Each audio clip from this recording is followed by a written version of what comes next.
বরগুনার পাথরঘাটা থানার সাবেক ওসি এনামুলের বিরুদ্ধে অভিযোগের কোনো অন্ত নেই। সেই থানায় নারীরা কোনো আইনি সহায়তার জন্য গেলেই এনামুলের অশোভন আচরণের শিকার হন। মামলার আসামিদেরও ছেড়ে দেওয়ার অভিযোগ রয়েছে এনামুলের বিরুদ্ধে।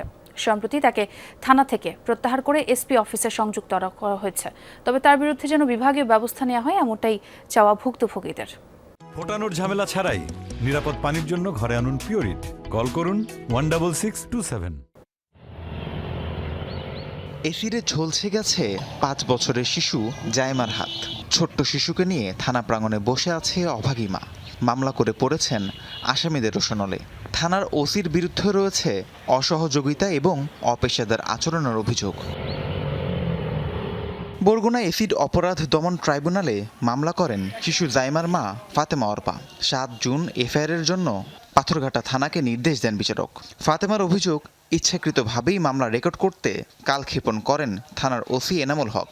14 জুন থানায় ওসিকে না পেয়ে ফোন করলে ফাতেমার সাথে অশোভন আচরণ করেন অভিযুক্ত এনামুল।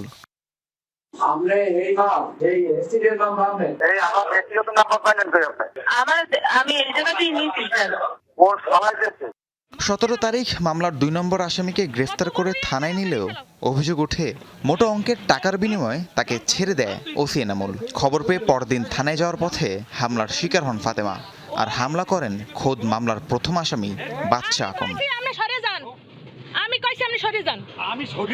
সেই রাতের ভিতরেই ওসি আমি শুনছি যে টাকা খেয়ে ছেড়ে দেয় এই আসামিকে। তা আমি কালকে দেখা করতে রওনা দিই ওসি সাহেবের সাথে।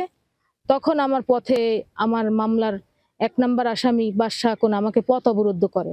এরপর আমি কই আমার গাড়িতে ওই একটা সোফার হতেবেন না।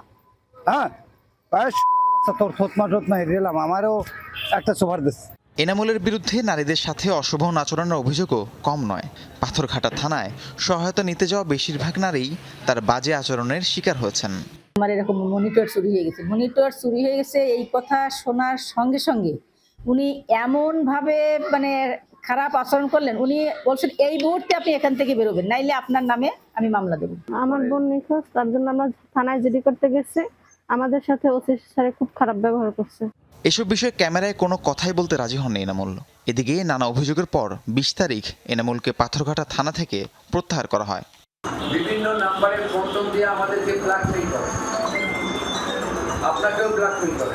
ব্ল্যাকমেইল সব এজন্য আমার ভিজিটিং কার্ড নেন, সরকারি নাম্বারটাই শুধু দেওয়া।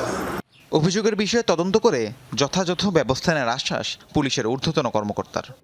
আমরা পাথরঘাটা সার্কেলের কে দিয়ে একটা কমিটি করে দিয়েছি এর সত্যতা যাচাই করার জন্য। 3 দিনের মধ্যে একটা রিপোর্ট দিতে বলা হয়েছে।